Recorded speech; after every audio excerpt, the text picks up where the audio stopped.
నమస్కారం ETV news కు స్వాగతం. ముందుగా ముఖ్యాంశాలు. ఆంధ్రప్రదేశ్లో భారీగా పెరిగిన పీజీ వైద్య విద్య రుసుములు. కన్వీనర్ కోటాలో 100%, యాజమాన్య కోటాలో 400% వరకు బాదుడు. ఆంధ్రప్రదేశ్ బాటలో తెలంగాణ. అదే స్థాయిలో పీజీ వైద్య ఫీజులు పెంచేందుకు కసరత్తు. ఉమ్మడి ప్రవేశాల నిర్వహణలో కఠినంగా వ్యవహరించాలని నిర్ణయం. నేటి నుంచి చంద్రబాబు అమెరికా పర్యటన. ఐటీ, వ్యవసాయ రంగాల్లో పెట్టుబడుల ఆకర్షణే ప్రధాన లక్ష్యం. పలు సంస్థల సీఈఓలతో ప్రత్యేక సమావేశాలు.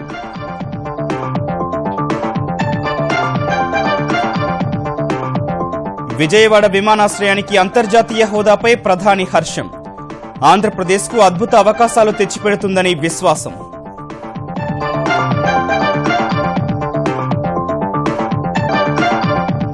స్థిరాస్తి సంస్థకు అనుకూల నిర్ణయానికి 2 కోట్ల లంచం. విశాఖలో సీబీఐకి చిక్కిన ఆదాయ పన్ను శాఖ కమిషనర్. ఐటీ అధికారి సహా 7 అరెస్ట్.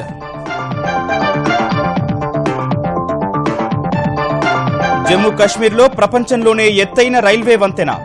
చినాబ్ నదిపై 359 మీటర్ల ఎత్తులో నిర్మాణం. 1100 కోట్ల వ్యయం. 2 ఏళ్లలో పూర్తి చేయాలని నిర్ణయం.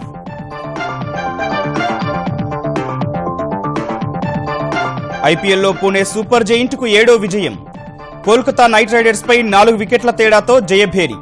త్రిపాఠికి మ్యాన్ ఆఫ్ ద మ్యాచ్.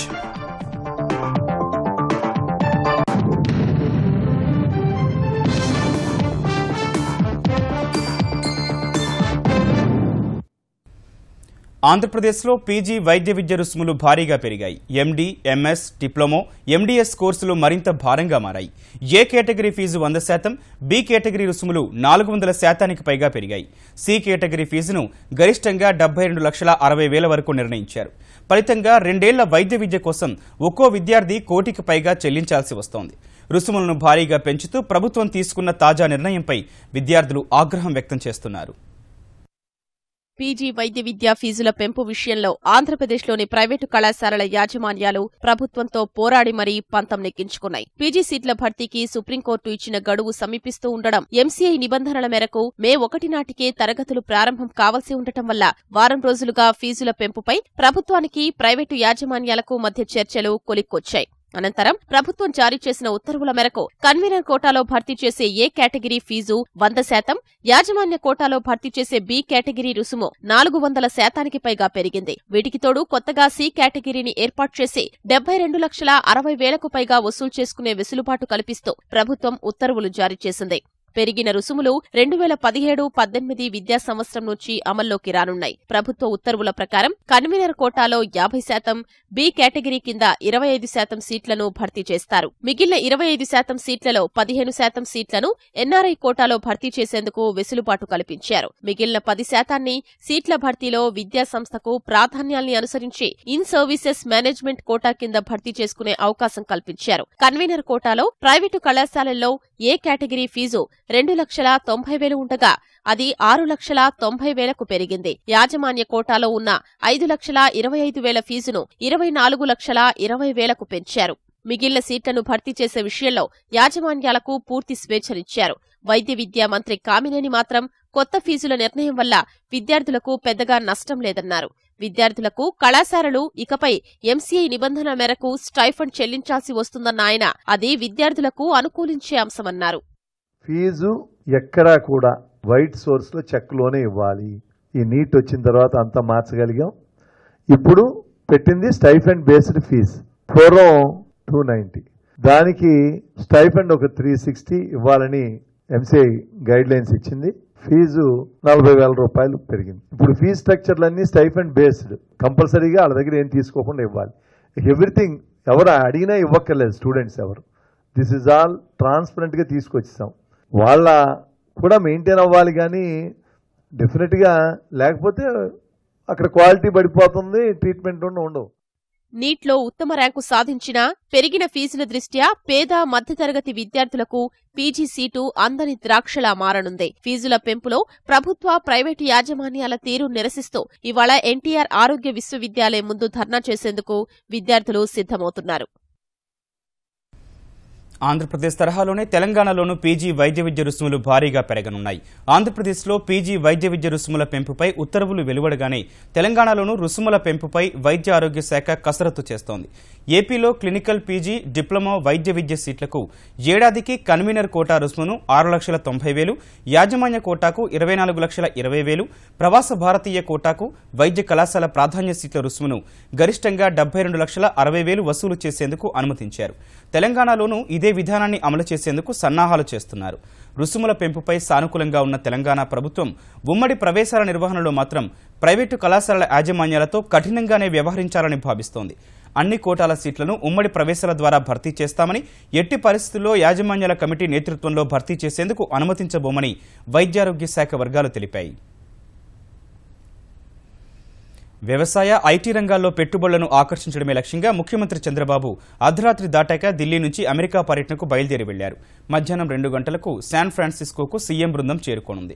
ఈ నెల 11 వరకు కొనసాగనున్న ఈ పర్యటనలో మొత్తం 16 మంది సభ్యులతో కూడిన చంద్రబాబు బృందం అమెరికా సంయుక్త రాష్ట్రాల్లోని Washington DC, San Francisco, California, New York, Chicago వంటి నగరాల్లో పర్యటించనుంది.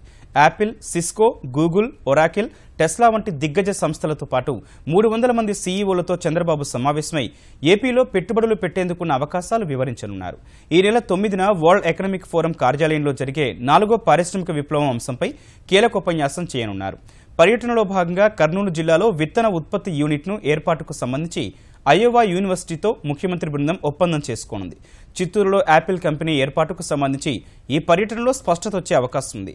జన్మభూమి అభివృద్ధిలో ప్రవాసులను భాగస్వామ్యం చేసేందుకు నిర్దిష్ట ప్రణాళికతో ఏపీ ఎన్ఆర్టీఎస్ వరుస సమావేశాలు ఏర్పాటు చేసింది. సబ్ ఇన్స్పెక్టర్ నుంచి డీజీపీ వరకు అన్ని స్థాయిలో పోలీసు అధికారులతో ఈ నెల 19న సమావేశం కావాలని ముఖ్యమంత్రి కేసీఆర్ నిర్ణయించారు. ఈ మేరకు శాంతి భద్రతల విభాగంలో ఎస్ఐ స్థాయి నుంచి అధికారులందరినీ రాష్ట్ర స్థాయి పోలీసు విస్తృత స్థాయి సదస్సుకు ఆహ్వానించాలని డీజీపీ అనురాగ్ శర్మను ఆదేశించారు. క్షేత్రస్థాయిలో పనిచేసే అధికారులతో నేరుగా మాట్లాడితేనే వాస్తవ పరిస్థితులు తెలుస్తాయన్న ఉద్దేశంతో చరిత్రలో ఎన్నడూ లేని విధంగా ఈ సదస్సు ఏర్పాటు చేశారు. అధికారులతో నేరుగా మాట్లాడి క్షేత్రస్థాయి పరిస్థితులను తెలుసుకోవాలని భావిస్తోన్న కేసీఆర్ పోలీసు శాఖను మరింత బలోపేతం చేసేందుకు, మరిన్ని కార్యక్రమాలు చేసేందుకున్న అవకాశాలపై సదస్సులో చర్చిస్తామని తెలిపారు. శాంతి భద్రతల పర్యవేక్షణతో పాటు సామాజిక దురాచారాలు, అసాంఘిక కార్యకలాపాలు, మోసాలు, ప్రమాదాలు, మాఫియా శక్తుల పట్ల వ్యవహరించాల్సిన తీరుపై సదస్సులో పూర్తి స్థాయిలో చర్చించి నిర్ణయం తీసుకోవాలని కేసీఆర్ భావిస్తున్నారు. సదస్సులో చర్చించాల్సిన అంశాలపై సమగ్ర వివరాలతో అధికారులు హాజరు కావాలని ఆదేశించారు. నవ్యాంధ్ర రాజధాని అమరావతిని అంతర్జాతీయ ప్రమాణాలకు దీటుగా తీర్చిదిద్దేందుకు ఆంధ్రప్రదేశ్ ప్రభుత్వం పట్టుదలగా పనిచేస్తోన్న వేళ కేంద్రం మరో తీపి కబురు అందించింది. విజయవాడ విమానాశ్రయానికి అంతర్జాతీయ హోదా కల్పిస్తూ కేంద్ర మంత్రిమండలి నిర్ణయించింది. ఈ నిర్ణయంతో అమరావతికి దేశ విదేశాల నుంచి మరింత విమాన అనుసంధానత ఏర్పడడం సహా విజయవాడ అంతర్జాతీయ విమానాశ్రయాల క్లబ్లో చేరనుందని తెలిపిన ప్రధాని మోదీ ఈ ప్రాంతాన్ని విజయాల నేలగా అభివర్ణించారు. ఆంధ్రప్రదేశ్ విభజన చట్టంలోని 13వ షెడ్యూల్లో ఇచ్చిన హామీ మేరకు కేంద్ర మంత్రివర్గం కీలక నిర్ణయం తీసుకుంది. విజయవాడ విమానాశ్రయానికి అంతర్జాతీయ హోదా కల్పిస్తూ ప్రధాని మోదీ నేతృత్వంలో సమావేశమైన కేంద్ర మంత్రివర్గం ఆమోదం తెలిపింది. ఈ నిర్ణయంతో ప్రపంచ దేశాల నుంచి నేరుగా విమానాల రాకపోకలు పెరిగి నవ్యాంధ్ర రాజధాని అమరావతికి మరింత విమాన అనుసంధానత ఏర్పడనుంది. జాతీయ, అంతర్జాతీయ విమానయాన సంస్థలు సర్వీసులు ప్రారంభించడం వల్ల పోటీ పెరిగి తక్కువ ధరకే సేవలు అందుబాటులోకొచ్చే అవకాశం ఉంది. ప్రయాణికులు, సరకు రవాణా, ట్రాఫిక్ పెరగటం వల్ల ఆంధ్రప్రదేశ్ సామాజిక, ఆర్థికాభివృద్ధికి అవకాశం కలుగుతుందని కేంద్రం పేర్కొంది. మంత్రివర్గ నిర్ణయానికి పౌర విమానయాన శాఖ అధికారిక నోటిఫికేషన్ జారీ చేయాల్సి ఉండగా విజయవాడ నుంచి అంతర్జాతీయ సర్వీసుల ప్రారంభానికి మరో 4 నెలల సమయం పట్టనుంది. మంత్రివర్గ నిర్ణయంపై ట్విట్టర్ ద్వారా స్పందించిన ప్రధాని మోదీ విజయవాడ విమానాశ్రయం దేశ విదేశాల ప్రజలకు ఆహ్వానం పలకడంతో పాటు ఆంధ్రప్రదేశ్ను చూసే భాగ్యం కల్పిస్తుందని పేర్కొన్నారు. విజయవాడను విజయాల నేలగా ప్రధాని అభివర్ణించారు. మరోవైపు సాయుధ దళాలు డిమాండ్ చేస్తున్న వికలాంగ పింఛను చెల్లింపు, బ్రిగేడియర్ స్థాయి నుంచి పదోన్నతులు పొందిన వారికి వేతన భద్రత కల్పించే నిర్ణయానికి కూడా మంత్రివర్గం ఆమోదం తెలిపింది. బ్యాంకుల్లో పేరుకుపోయిన నిరర్ధక ఆస్తుల సమస్య పరిష్కారమే లక్ష్యంగా బ్యాంకింగ్ చట్టానికి సవరణలు చేస్తూ రూపొందించిన ఆర్డినెన్స్ ను ఆమోదించింది. దాదాపు 6 లక్షల కోట్ల రూపాయల నిరర్ధక ఆస్తులతో ప్రభుత్వ రంగ బ్యాంకులు సతమతమవుతున్న నేపథ్యంలో ఈ కీలక నిర్ణయాన్ని మంత్రిమండలి తీసుకుంది. ఈ ఆర్డినెన్స్ వివరాల్ని ఆర్థిక మంత్రి జైట్లీ పూర్తిగా వివరించలేదు. రాష్ట్రపతి ఆమోదం లభించగానే ఈ వివరాలు వెల్లడించే అవకాశముంది. 2030 నాటికి ఉక్కు ఉత్పత్తిని 300 మిలియన్ టన్నులకు పెంచేలా నూతన ఉక్కు విధానాన్ని కూడా కేంద్ర మంత్రివర్గం ఆమోదించింది. జమ్మూ కశ్మీర్లో ఇటీవలే దేశంలోని అతి పొడవైన సొరంగ రహదారి మార్గం అందుబాటులోకి రాగా త్వరలో మరో అద్భుతం ఆవిష్కృతం కానుంది. కశ్మీర్లో చినాబ్ నదిపై ప్రపంచంలోని అత్యంత ఎత్తైన రైల్వే వంతెనను నిర్మిస్తున్నారు. కత్రాలోని బక్కల్, శ్రీనగర్లోని కౌరీలను కలుపుతూ 359 మీటర్ల ఎత్తులో నిర్మిస్తోన్న ఈ రైల్వే వంతెన ఈఫిల్ టవర్ కన్నా ఎత్తైనదిగా నిలవనుంది. సుమారు కిలోమీటర్న్నర దూరం నిర్మించనున్న ఈ వారధి కోసం 1100 కోట్ల రూపాయలను వెచ్చించనున్నారు. తీవ్రవాద దాడులు, ప్రకృతి ప్రతికూలతలను సైతం తట్టుకునేలా ఈ రైల్వే వంతెన నిర్మించనున్నారు. మరో 2 ఏళ్లలో అందుబాటులోకి రానున్న ఈ వంతెన ప్రపంచంలోనే అత్యంత ఎత్తైన వారధిగా నిలవనుంది.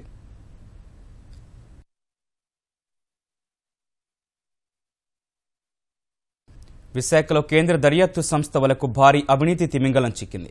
ఆదాయ పన్ను శాఖ కమిషనర్ రాజేంద్ర ప్రసాద్ లంచం తీసుకుంటూ సీబీఐకి పట్టుబడ్డారు. ముంబైలో ఆదాయ పన్ను శాఖ విభాగంలో కమిషనర్గా విధులు నిర్వర్తిస్తోన్న B B Rajendra Prasad real estate trade agent Suresh Kumar Jain నుంచి 19,34,000 రూపాయల లంచం తీసుకుంటూ విశాఖలో దొరికిపోయారు. ఓ ట్రస్టుకు సంబంధించిన అప్పీల్ వివాదం కమిషనర్ వద్ద పెండింగ్లో ఉండగా ట్రస్టుకు అనుకూలంగా తీర్పునివ్వడానికి ఆయన 2 కోట్ల రూపాయలు డిమాండ్ చేశారు. అనంతరం తీర్పు ఆ ట్రస్టుకు అనుకూలంగా ఇచ్చారు. అందులో కొంత సొమ్మును రాజేంద్ర ప్రసాద్ తన ఇంటి వద్ద ఏజెంట్ నుంచి తీసుకుంటుండగా సీబీఐ అధికారులు అరెస్టు చేశారు. తర్వాత తనిఖీలో రాజేంద్ర ప్రసాద్ ఇంటిలో 1,50,00,000 రూపాయలు లభించింది.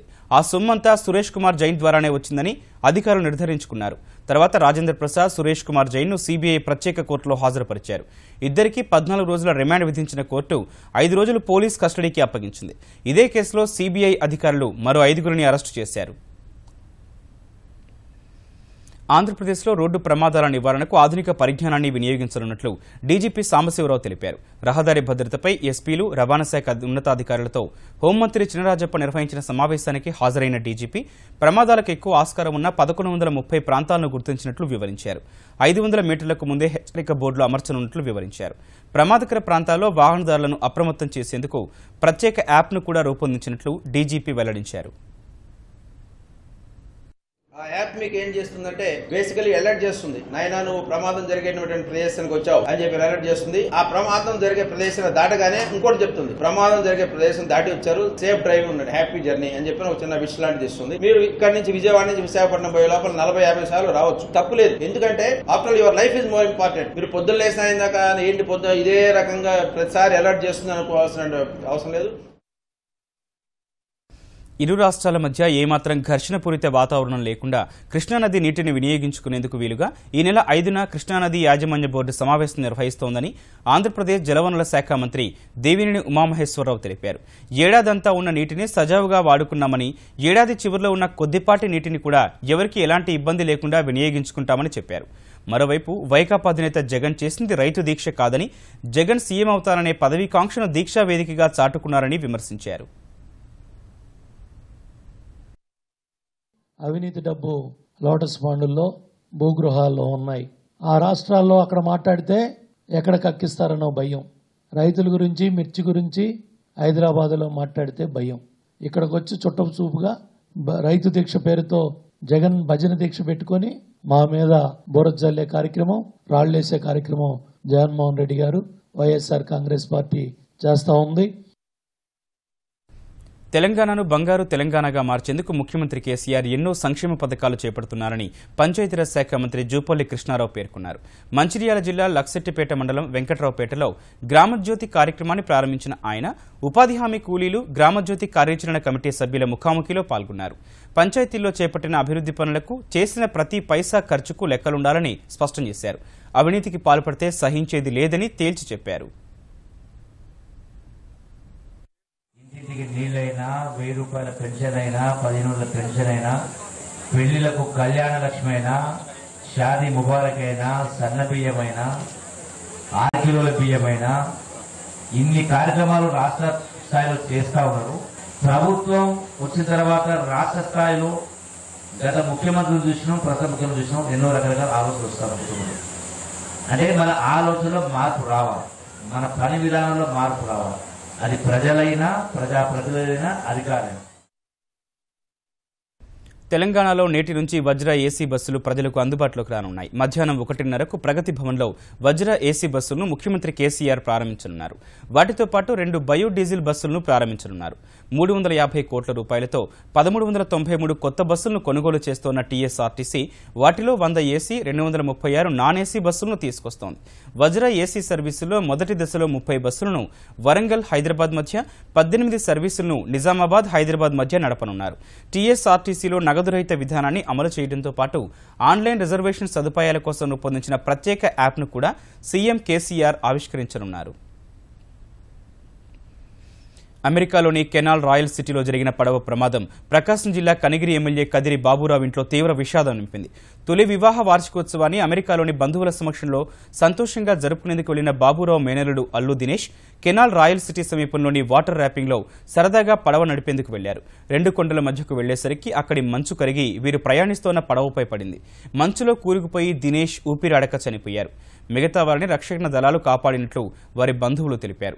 దినేష్ మృతితో ఆయన నివసిస్తోన్న విజయవాడ శ్రీనివాస్ నగర్ బ్యాంకు కాలనీలో విషాదం అలుముకుంది. యాక్చువల్గా డెన్వర్ చూసుకుని మళ్ళీ రిటర్న్ వచ్చేటప్పుడు ఫ్లైట్ 3 అవర్స్ డిలే అయిందంట. మీన్వైల్ గ్యాప్లో వాళ్ళు వచ్చేసి బోటింగ్కి వెళ్ళారు. అక్కడ సిట్యుయేషన్ ఏం జరిగిందో తెలియదు కానీ స్టోన్ హెడ్ ఇంజరీ అయిందేమోనని చెప్పేసి అంటున్నారు. వైఫ్ అండ్ హస్బెండ్ చుట్టాలు ఫ్రెండ్స్ ఉన్నారు. వాళ్ళంతా సేవ్ అయ్యారు. బాబు ఒక్కడే చనిపోయాడు. సిరియా యుద్ధానికి ముగింపు పలికేందుకు ఉత్తర కొరియాలో ప్రమాదకర పరిస్థితికి పరిష్కారం కనుగొనేందుకు అమెరికా అధ్యక్షుడు డొనాల్డ్ ట్రంప్, రష్యా అధ్యక్షుడు పుతిన్ జరిపిన చర్చలు ఫలవంతంగా సాగాయి. ఇరువురి మధ్య ఈ అంశాలపై సుదీర్ఘ టెలిఫోన్ చర్చ సాగినట్లు శ్వేతసౌధం ప్రకటించింది. సిరియా యుద్ధం సుదీర్ఘంగా సాగినందున ఈ హింసకు ముగింపు పలికేందుకు అన్ని వర్గాలు కృషి చేయాలని ట్రంప్, పుతిన్ అభిప్రాయపడినట్లు తెలిసింది. మధ్యప్రాచ్యంలో ఉగ్రవాదాన్ని రూపుమాపడం, ఉత్తర కొరియాలో నెలకొన్న ప్రమాదకర పరిస్థితికి పరిష్కారం కనుగొనడంపై ఇరువురు చర్చలు జరిపినట్టు అమెరికా అధ్యక్ష భవనం ఆ ప్రకటనలో వెల్లడించింది. ఈ అంశంపై జూలైలో జర్మనీ వేదికగా జరిగే G20 సదస్సులో భాగంగా ముఖాముఖి చర్చిద్దామని పుతిన్ ప్రతిపాదించినట్టు శ్వేతసౌధం వెల్లడించింది. అమెరికా అధ్యక్షుడిగా ట్రంప్ బాధ్యతలు స్వీకరించిన తర్వాత పుతిన్, ట్రంప్ మధ్య చర్చలు జరగడం ఇది మూడోసారి. ఉత్తరప్రదేశ్లో ఐఎస్ఐ తర్ఫీదిచ్చిన ఉగ్రవాదులు చేసిన దాడుల కుట్రను యూపీ ఉగ్రవాద నిరోధక బృందం భగ్నం చేసింది. సైనిక నిఘా వర్గాలతో కలిసి సంయుక్త ఆపరేషన్ నిర్వహించిన యూపీ ఏటీఎస్ ఫైజాబాద్లో ఆఫ్తాబ్ అలీ అనే ఐఎస్ఐ ఏజెంట్ను అరెస్ట్ చేసింది. అతని సహాయకుడిగా ఉన్న మరో వ్యక్తిని ముంబైలో అదుపులోకి తీసుకుంది. పాకిస్తాన్లో శిక్షణ తీసుకున్న ఆఫ్తాబ్ అక్కడి రాయబార కార్యాలయ అధికారులతో తరచూ సంప్రదింపులు జరుపుతున్నట్లు నిఘా వర్గాలు పక్కా సమాచారం సేకరించాయి. వీరి నుంచి 70 లక్షల నగదు, పలు సైనిక, రక్షణ కేంద్రాలకు సంబంధించిన చిత్రాలను స్వాధీనం చేసుకున్నారు. సైనిక, రక్షణ కేంద్రాల సమాచారంతో పాటు భద్రతా దళాల కదలికలను వీరు పాక్ రాయబార కార్యాలయానికి చేరవేసినట్లు యూపీ ఉగ్రవాద నిరోధక బృందం అనుమానిస్తోంది. ఈటీవీ న్యూస్ సమాప్తం. నమస్కారం.